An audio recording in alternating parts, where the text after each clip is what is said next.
Hello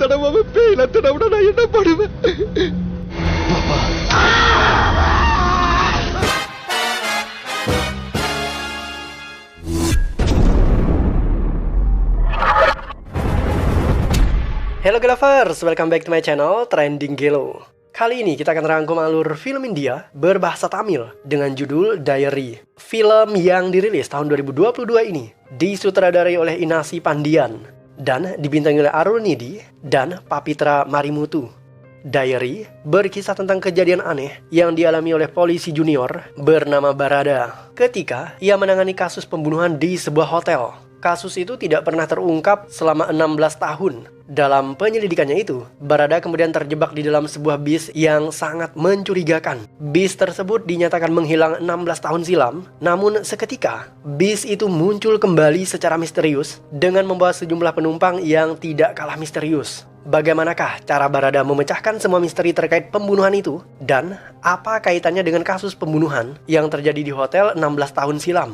Penasaran? Nah Gelovers, makanya simak rangkuman alur film ini tanpa skip biar ketemu magisnya film ini. Dan jangan lupa subscribe agar bisa mendapatkan updatean terbaru film keren India lainnya, spesial di channel Trending Gelo. Oke, tanpa banyak basa-basi, kita langsung ke TKP.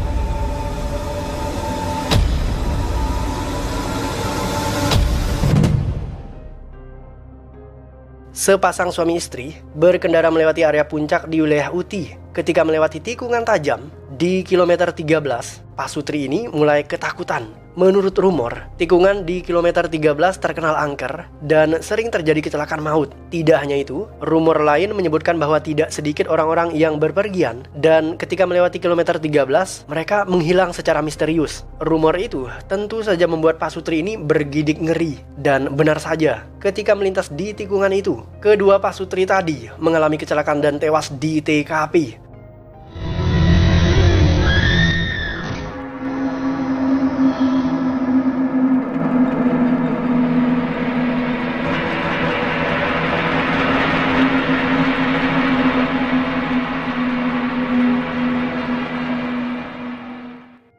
Barada baru saja menyelesaikan pendidikan di Akademi Polisi. Mereka ditugaskan atasannya untuk memilih sebuah kasus yang tidak bisa terungkap oleh pihak kepolisian. Setiap orang bebas memilih satu kasus sesuai dengan keinginan mereka masing-masing. Barada mendatangi sebuah rak dan mulai memejamkan matanya. Ia secara acak menarik sebuah dokumen. Setelah dokumen itu dibuka, Barada ternyata mendapatkan kasus pembunuhan yang terjadi di wilayah Uti. Diketahui jika sepasang pengantin baru tewas dibunuh di sebuah hotel 16 tahun silam. Dan kasus itu belum terpecahkan hingga saat ini. Kejahatan itu diduga karena motif perampokan. Barada bahkan melihat sampel emas yang hilang dari tubuh korban. Setelah memilih kasusnya, Barada kemudian ditempatkan di kepolisian Uti. Kehadirannya di sana ternyata tidak disambut dengan baik oleh Kapolsek setempat. Kapolsek ini memandang remeh polisi baru seperti Barada. Barada sendiri tetap semangat dan optimis bahwa ia bisa menyelesaikan kasusnya. Untuk menyelidiki kasus itu, Barada didampingi oleh polisi wanita sekaligus wakil Kapolsek yang bernama Papitra. Papitra adalah polisi yang sangat agresif. Ia tidak kenal kompromi dalam menangani para penjahat. Barada dan Papitra segera menuju ke hotel tempat pembunuhan terjadi. Mereka ditemani oleh asisten merangkap sopir pribadi Papitra yang bernama Asai. Hotel itu tidak banyak mengalami perubahan. Lokasinya agak jauh dari jalan raya. Selama proses investigasi berlangsung, Barada dan Papitra justru terlibat cinta lokasi. Mereka saling jatuh cinta dan berakhir menjadi pasangan kekasih. Barada punya seorang teman di Akademi Kepolisian, namanya Aksaya. Meskipun akrab, mereka berdua hanya teman biasa, tidak lebih. Suatu hari, Aksaya menelpon Barada. Menurut informasi yang didapat, kasus pembunuhan 16 tahun silam terjadi karena motif perampokan. Polisi menemukan sampel permata yang dicuri oleh para perampok. Polisi juga mendapatkan 3 nama tersangka, yaitu Jaya Kumar, Sita Rasu, dan Anan. Sayangnya, polisi tidak pernah bisa menangkap ketiga pelaku. Suatu hari, Barada dan Papitra ngopi di sebuah kafe. Ketika keluar dari kafe itu, mendadak mobil Barada dicuri orang. Mereka segera memeriksa rekaman kamera CCTV dan berhasil melacak pelaku. Kebetulan, Papitra mengenali pencuri tersebut, yaitu preman yang bernama Satya. Satya menjual mobil Barada kepada para preman lainnya. Barada dan Papitra berhasil menemukan mobil curian itu. Mereka menangkap para preman itu, tetapi Satya justru tidak ada di sana. Tidak hanya bisnis mobil curian, para preman ini juga menculik seorang gadis untuk diperdagangkan. Barada terpaksa berjibaku dengan para penjahat itu untuk membebaskan gadis yang mereka culik. Barada berhasil mengalahkan semua penjahat. Ia juga mendapatkan kembali mobilnya. Meskipun demikian, Barada kehilangan tasnya yang ada di dalam mobil. Tas itu berisi dokumen penting dan juga pistol. Sayangnya, barang itu telah dibawa kabur oleh Satya. Sepasang pengantin muda tewas terbunuh di sebuah kamar hotel. 3 orang begal merampok perhiasan korban. Setelah melakukan aksi tersebut, para begal kemudian naik bis yang menuju ke arah Coimbatore. Ketika masuk ke dalam bis, mereka menemukan 2 orang penumpang wanita. Yang satu ibu-ibu parubaya bernama Laksmi, dan yang lainnya lagi adalah seorang nenek bernama Sitaram. Bis itu adalah bis dinas perhubungan, dan mereka berangkat sesuai dengan jadwal yang telah ditentukan, yaitu tepat pukul 12 malam. Tampak kondektur sedang sibuk minum teh hangat yang disajikan oleh penjual asongan. Nenek Sitaram agak risih dan ketakutan melihat 3 orang begal yang duduk di belakangnya. Awalnya hanya ada 5 penumpang di dalam bis itu, tetapi selama di perjalanan, penumpangnya terus bertambah. Bis itu kemudian dihentikan oleh seorang pria yang sedang membonceng putrinya. Gadis ini bernama Lizzie, dan Lizzie tinggal di sekolah berasrama yang jauh dari orang tuanya. Itu sebabnya Lizzie diantar oleh ayahnya dan berangkat ke sekolah berasrama. Setelah Lizzie, penumpang lain masuk, yaitu pria bernama Sarah. Penumpang yang satu ini agak rempong. Ia ngobrol dengan semua orang. Setelahnya, penumpang kembali bertambah. Kali ini, sepasang suami istri bersama 2 orang anaknya. Seorang anak perempuan tampak memegang boneka yang aneh di tangannya. Tidak lama berselang, sepasang muda-mudi masuk ke dalam mobil dengan ekspresi ketakutan. "Pak, cepat pak, mereka mengejar dan mau membunuh kami," ucap penumpang laki-laki yang bernama Ezil. Sementara itu, tangan penumpang wanita yang bernama Ragapi tampak terluka karena ia terjatuh saat lari dikejar oleh para preman. Sopir kemudian memacu laju kendaraannya sesuai instruksi dari Ezil. Ternyata Ezil dan Ragapi adalah pasangan kekasih yang tidak direstui oleh orang tuanya. Ayah Ragapi yang bernama Gunasekar membayar sejumlah preman untuk membunuh Ezil yang berani mencintai anaknya. Setelah selesai kuliah, Ezil meminang Ragapi. Tetapi pinangan itu tentu saja ditolak oleh ayah Ragapi yang berprofesi sebagai seorang menteri. Ia tidak mau anaknya menikah dengan pria miskin seperti Ezil. Meskipun ditolak oleh ayahnya, Ragapi diam-diam tetap menjalin hubungan dengan kekasihnya Ezil. Tuan Gunasekar mengetahui hubungan itu dan ia membunuh ayah Ezil sebagai bentuk ancaman agar Ezil menjauh dari anaknya Ragapi. Menurut Ragapi, saat ini mereka tidak punya uang. Karena itulah mereka berdua memutuskan untuk kawin lari. Dan karena terburu-buru, Ragapi dan Ezil tidak membawa uang cash. Mereka akan menjual perhiasan milik almarhum ibunya supaya bisa bertahan hidup dalam masa pelarian. Mendengar kata emas dan perhiasan, ketiga penjahat yang duduk di kursi belakang mulai bersemangat. Mereka siap mencuri emas itu. Semua penumpang merasa simpati terhadap kisah Ezil dan Ragapi. Mereka memberikan dukungan moral. Tidak lama kemudian, bis itu berhenti. 6 penumpang masuk. Mereka adalah sepasang suami istri bersama 4 orang anaknya. Keluarga ini adalah orang-orang dari etnik Toda, salah satu suku pedalaman di sana. Setelah mengetahui kisah sedih Ezil dan Ragapi, orang-orang Toda ini kemudian menyarankan Ezil agar menikahi Ragapi malam itu juga. Kebetulan, di depan ada kuil. Sopir menghentikan mobilnya dan semua penumpang turun untuk menikahkan Ezil dan Ragapi, kecuali penumpang yang bernama Sitaram. Nenek tua itu kelelahan dan ia tertidur. Ketika terbangun, ia melihat keluar jendela.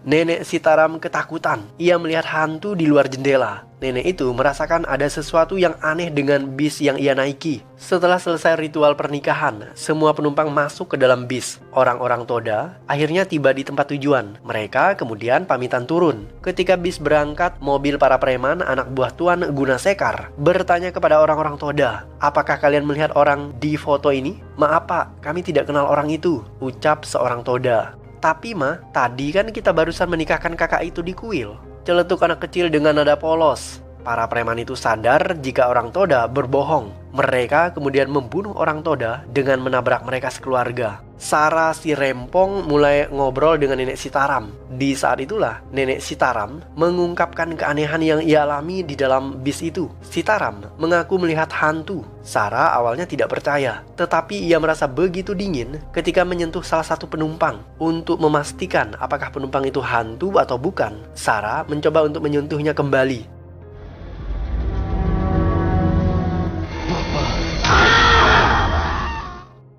Sarah ketakutan. Sekarang ia percaya jika bis itu dihuni oleh para penumpang hantu. Beruntung, mobil itu dihentikan oleh seorang petugas dari Dinas Perhubungan yang memeriksa setiap kendaraan yang melintas. Momen itu digunakan Sarah dan Sitaram untuk turun dari bis. Mereka bilang jika bisnya berhantu. Petugas tadi tidak percaya. Ia masuk ke dalam bis untuk memeriksa. Di saat itulah boneka yang dipegang oleh anak kecil terjatuh. Boneka itu kemudian bergerak menuju ke pintu belakang. Petugas tadi mengambil boneka itu dan sejurus kemudian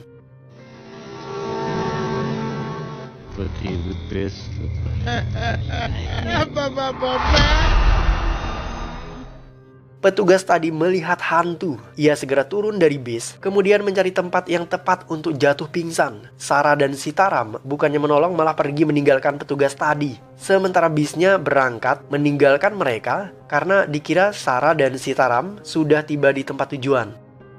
Polisi Barada mengetahui dari komplotan penjual mobil bahwa Satya melarikan diri ke arah Uti. Barada dan Papitra segera mengejarnya. Di tengah perjalanan, mereka justru bertemu dengan Sarah dan Sitaram. Dua orang yang ketakutan ini kemudian menceritakan hantu di dalam bis. Supaya bisa mengejar bis itu lebih cepat, Barada naik motor Asai. Sementara itu, di dalam bis ada seorang penumpang laki-laki yang mesum. Ia selalu duduk di belakang Lizzie dan menggeranyangi tubuhnya. Lizzie mencoba untuk pindah tempat, namun pemuda ini terus menempel ketat dari belakang. Lizzie terpaksa pasrah dilecehkan demikian. Ketika suasana bis sepi dan semua penumpang tertidur, penjahat berambut panjang yang bernama Jaya Kumar mulai beraksi. Ia berniat mencuri emas yang dibawa oleh Ezil dan Ragapi. Ketika Jaya Kumar mengambil tas itu, seorang anak kecil terbangun dan menegurnya.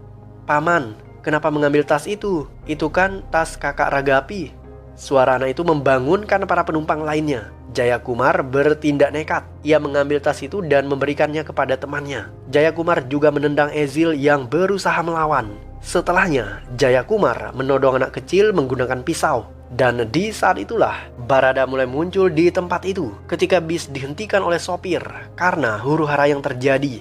Setelah itu, Barada menghajar ketiga penjahat tadi hingga babak belur. Penjahat berambut gondrong berniat kabur, tetapi Barada menjerat lehernya menggunakan seutas tali. Ia terjatuh dan tas yang berisi emas tadi terpental. Di saat itulah Barada melihat isi tas yang berhamburan keluar. Tampak sejumlah emas yang dicuri para penjahat tadi dari dua pengantin yang mereka bunuh di kamar hotel di wilayah Uti. Anehnya, emas yang dirampok para penjahat ini mirip dengan emas yang dirampok oleh pelaku kejahatan 16 tahun silam. Seketika, bis itu melintas di kilometer 19, yang artinya tidak lama lagi mereka akan melewati tikungan tajam di kilometer 13 yang terkenal angker itu. Barada mulai melihat sosok beberapa hantu yang menggeranyangi bis dari kaca luar jendela. Barada mulai melakukan interogasi terhadap ketiga penjahat tadi. Ia menanyakan nama mereka dan ternyata nama para penjahat sama dengan nama yang disebutkan oleh Aksaya, yaitu Jaya Kumar, Sitarasu, dan Anan. Ketiga penjahat ini adalah tersangka pembunuhan terhadap pengantin baru di Hotel Uti 16 tahun yang lalu. Barada semakin terbakar amarahnya. Ia yakin jika mereka bertiga adalah pelaku pembunuhan. Hanya saja Barada mengira jika mereka bertiga selama ini melarikan diri. Dan pada akhirnya hari ini Barada menemukan mereka. Barada kemudian memaksa ketiga orang ini untuk mengakui kejahatannya. Dan salah satu dari mereka berkata, "Iya pak, kami membunuh sepasang tamu hotel di wilayah Uti. Hanya saja kami lupa nama hotel itu." Barada segera menelpon atasannya. Ia meminta pihak kepolisian untuk memeriksa semua kamar hotel di Uti. Polisi secepat kilat terjun ke lapangan. Mereka memeriksa kamar hotel namun tidak menemukan korban pembunuhan. Pihak kepolisian bahkan mendatangi hotel Wood Oak. Hotel ini adalah TKP pembunuhan 16 tahun yang lalu. Polisi memeriksa kamar hotel 213. Di kamar itulah terjadi pembunuhan terhadap sepasang pengantin oleh Jaya Kumar dan teman-temannya. Setelah digedor, sepasang pengantin baru keluar dari kamar itu dan tidak ada pembunuhan di sana. Seorang penumpang baru saja naik bis. Dia adalah Satya, si pencuri mobil. Barada mengenali Satya karena ia pernah melihat rekaman kamera CCTV. Tanpa berleha-leha, Barada langsung menghajar Satya. Tindakannya itu membuat Ibu Laksmi merasa simpati. Laksmi menghentikan tindakan Barada. "Jangan memukulnya, kasihan anak ini. Wajahnya mirip dengan wajah anak saya." Setelah berkata demikian, Ibu Laksmi menasihati Satya agar jangan mencuri. Barada sendiri berhasil mendapatkan kembali tasnya dari Satya. Ketika dibuka, pistol Barada terjatuh. Lizzie terlihat ketakutan karena ia pernah bermimpi buruk. Dalam mimpinya, Lizzie melihat Barada menembak seseorang di dalam bis. Hanya saja mimpinya itu terlalu samar dan tidak jelas siapa yang ditembak oleh Barada. Bis mereka dihentikan oleh para preman anak buah Menteri Gunasekar. Mereka bergegas mencari Ragapi untuk dibawa pulang. Namun para penumpang tentu saja tidak mau melepaskan Ragapi. Mereka bahkan menjelaskan jika Ezil dan Ragapi sudah menikah. Jadi Ezil punya hak untuk membawa istrinya kemanapun ia mau. Seorang preman kemudian menghubungi menteri. Mengetahui jika anaknya sudah menikah secara diam-diam, menteri tidak terima. Ia meminta para preman itu untuk membunuh Ezil dan semua penumpang. Perintah menteri itu segera ditanggapi oleh para preman. Mereka berniat memenggal Ezil, tetapi justru tebasan senjata tajam membacok leher Ragapi yang membuatnya tewas seketika.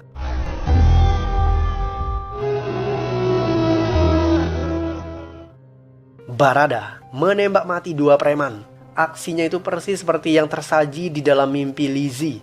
Penjahat lain melempar tangan Barada dengan besi. Pistol Barada terjatuh. Mereka kembali menyerang semua penumpang dan Barada berusaha memberikan perlawanan dengan tangan kosong.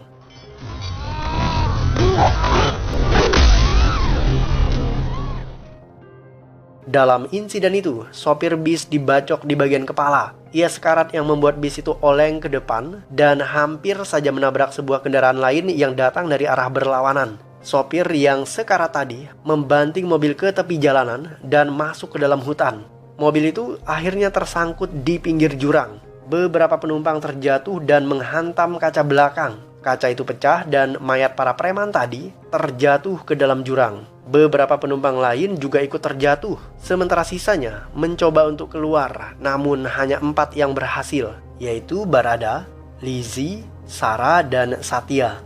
Barada masuk kembali ke dalam mobil untuk menolong penumpang lain. Ia bergelantungan menggunakan tali yang dipegang oleh Lizzie dan 2 penumpang. Namun sayang, usaha Barada gagal. Mobil itu terjatuh ke dalam sungai dan tenggelam. Barada sendiri berhasil keluar dengan selamat menggunakan seutas tali. Kejadian itu terjadi tepat di kilometer 13. Polisi berdatangan ke sebuah sungai di tepi jurang setelah mereka dihubungi oleh Barada. Mereka mencari bis yang tenggelam di dalam sungai. Setelah sekian lama mencari, bis itu akhirnya ketemu dan anehnya, bis itu sudah menjadi barang rongsokan. Itu terjadi karena bis itu sebenarnya terjatuh di dalam sungai 16 tahun yang lalu dan sekarang yang ditumpangi oleh Barada dan teman-temannya adalah bis hantu. Di sana ditemukan tulang belulang dari para penumpang beserta pernak-pernik dan atribut yang mereka bawa semasa hidupnya. Selain itu, ditemukan juga mayat pemuda mesum yang tewas tenggelam dan mayat ini belum membusuk karena ia baru saja tenggelam.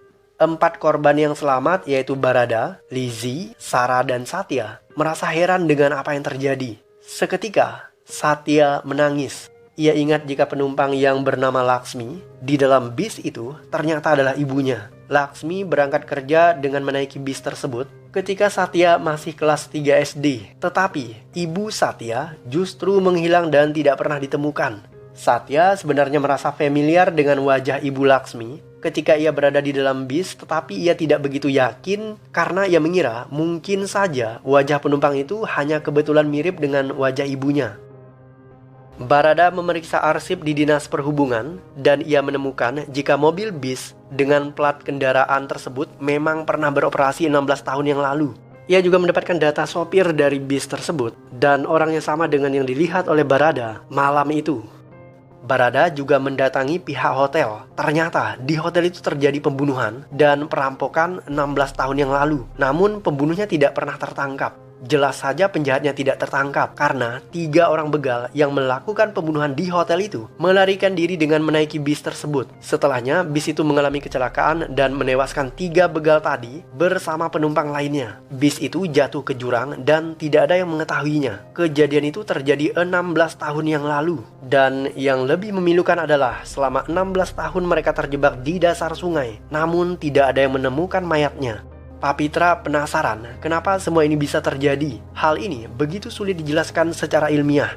Barada menjawab rasa penasaran Papitra. Menurutnya, apa yang ia alami bukanlah kali pertama terjadi, karena sebelumnya di luar India, hal serupa juga terjadi di negara lain. Barada kemudian meminta Papitra untuk googling di internet dengan mengetikkan kata kunci bus 375. Setelah googling, Papitra menemukan jika ternyata di Beijing, China, pernah kejadian kasus serupa. Nah, intinya adalah bis yang ditumpangi Barada adalah bis yang mengalami kecelakaan 16 tahun yang lalu. Bis ini kemudian gentayangan dan merenggut korban-korban baru yang menumpang di dalam bis itu. Bis hantu ini akan berangkat pukul 12 malam. Dan jika ada penumpang yang naik, maka bis itu akan mengangkut penumpang tadi dengan melintasi kilometer 13. Dan di sana akan terjadi kecelakaan seperti yang dialami oleh Barada, yaitu bisnya jatuh ke dalam sungai. Penumpang di dalam bis ini adalah campuran antara penumpang yang real dengan penumpang hantu yang sudah tewas 16 tahun yang lalu. Jadi, penumpang yang real manusia di dalam bis ini adalah Barada, Sarah, Lizzie, Nenek Sitaram, Satya, dan pria mesum. Sementara sisanya, bis ini ditumpangi oleh penumpang hantu, termasuk sopir dan kondekturnya. Nenek Sitaram berhasil selamat karena ia segera turun dari bis sebelum sempat melintasi kilometer 13. Sementara Barada, Lizzie, Satya, dan Sarah berhasil selamat dari kecelakaan tersebut setelah mereka saling menolong dan bekerja sama keluar dari bis itu sebelum bisnya terjun ke dalam sungai.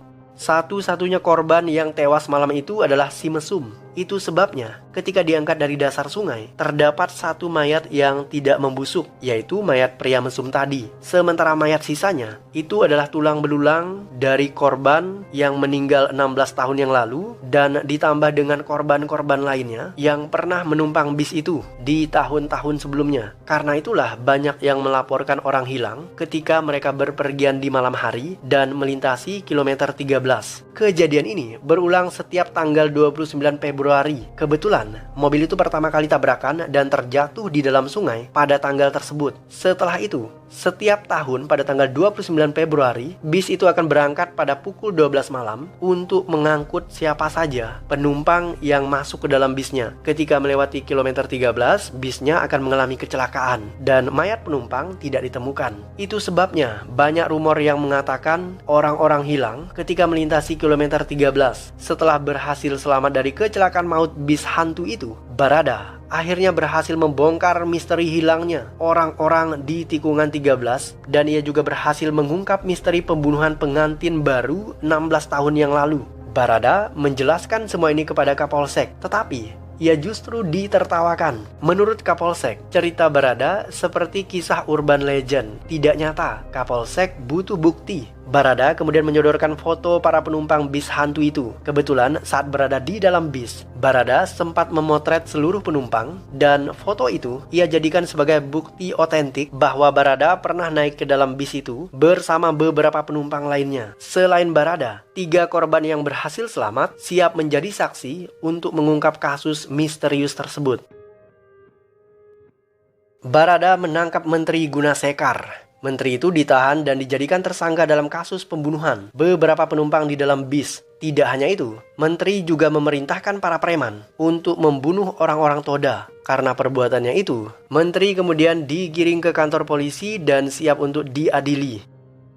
Barada menemui seorang pastor bernama John. Pastor John adalah orang yang telah menyelamatkan hidup Barada. 16 tahun yang lalu, Barada mengalami kecelakaan maut dan ia berhasil diselamatkan oleh Pastor John. Pastor John hobi menulis diari. Di dalam diarinya itu tersimpan foto keluarga Barada. Pastor John kemudian menunjukkan foto itu kepada Barada. Ternyata dua orang pasutri yang tewas di awal film adalah ayah dan ibu Barada. Kecelakaan maut itu terjadi ketika ayah Barada berusaha untuk menghindari kendaraan lain yang datang dari arah berlawanan. Ayah Barada membanting setir ke tepi jalan dan menabrak sebatang pohon. Barada juga ada di dalam mobil itu, namun ia duduk di kursi belakang. Menurut Pastor John, segala sesuatu di dunia ini punya keterkaitan. Barada memilih menyelidiki kasus pembunuhan pengantin di sebuah hotel, bukan sebuah kebetulan semata. Kasus itu pada akhirnya akan membawa Barada untuk menemukan jawaban atas kematian kedua orang tuanya. Segala sesuatu yang terjadi di masa lalu, saat ini, dan di masa mendatang akan saling bertautan, dan semuanya itu telah digariskan oleh takdir. 4 tahun berlalu, Barada sudah menikah dengan polisi Papitra dan mereka sekarang punya seorang anak. Sementara temannya Aksaya juga sudah berkeluarga. Hari itu tanggal 29 Februari 2020, Barada dan istrinya bersiap-siap untuk melakukan ritual doa guna mendoakan kedua orang tua Barada yang meninggal akibat kecelakaan. Seketika, Barada baru sadar jika orang tuanya tewas dalam kecelakaan mobil di kilometer 13 dan tanggal itu sama dengan tanggal kejadian saat Barada naik ke dalam bis hantu. Ketika berkelahi dengan para preman di dalam mobil, sopir bis dibacok di bagian kepala yang membuat bisnya berjalan oleng. Bis itu hampir menabrak mobil yang ada di depannya. Mobil itu ternyata mobil ayah dan ibu Barada. Bahkan Barada juga ada di dalam mobil tersebut. Hanya saja ia tidak nampak. Itu artinya ketika naik ke dalam bis hantu, Barada sempat berpapasan dengan kedua orang tuanya yang tewas 16 tahun yang lalu. Bagaimana jika kejadian itu akan terulang hari ini, di tanggal yang sama, dan di jam yang sama pula? Barada penasaran. Barada ingin membuktikan jika asumsinya benar. Ia bersiap menunggu bis hantu yang akan melintas di jalanan saat pukul 12 malam. Siapapun yang naik bis tersebut akan beresiko ikut meninggal di dalam insiden kecelakaan di tikungan kilometer 13 dan tenggelam di dalam sungai tanpa jejak. Sementara Barada pernah lolos dari kematian. Ia ingin mencoba keberuntungannya untuk kali kedua. Barada sengaja ingin kembali ke dalam bis agar bisa melihat kedua orang tuanya. Tidak lama berselang, bis itu benar-benar muncul. Ketika bisnya berhenti, kondektur bis turun dari kendaraan itu dan memesan teh hangat. Sementara itu, Barada juga melihat 3 orang begal naik ke dalam bis itu. Semua kejadian itu terulang persis seperti kejadian sebelumnya. Hanya saja, kali ini Barada tidak sendirian. Karena mendadak Satya muncul di tempat itu. Satya masuk ke dalam bis. Ia menatap ke arah ibunya Laksmi dengan penuh kerinduan dan penyesalan. Laksmi tentu saja tidak tahu siapa Satya. Dalam kebingungannya ia berkata, "Kenapa kamu berdiri, nak? Silahkan duduk. Kursinya masih banyak yang kosong." Satya menangis. Ia tidak menyangka punya kesempatan untuk bertemu kembali dengan ibunya. Ibu Satya masih saja kebingungan karena saat itu ia tidak punya anak laki-laki sebesar Satya. Setelah menerawang wajah Satya, Laksmi merasa jika Satya mirip sekali dengan wajah anaknya yang masih kecil. Laksmi sadar dan ia mulai menangis. Melihat kejadian itu, polisi Barada juga menangis karena ia teringat akan kedua orang tuanya. Dan film pun berakhir.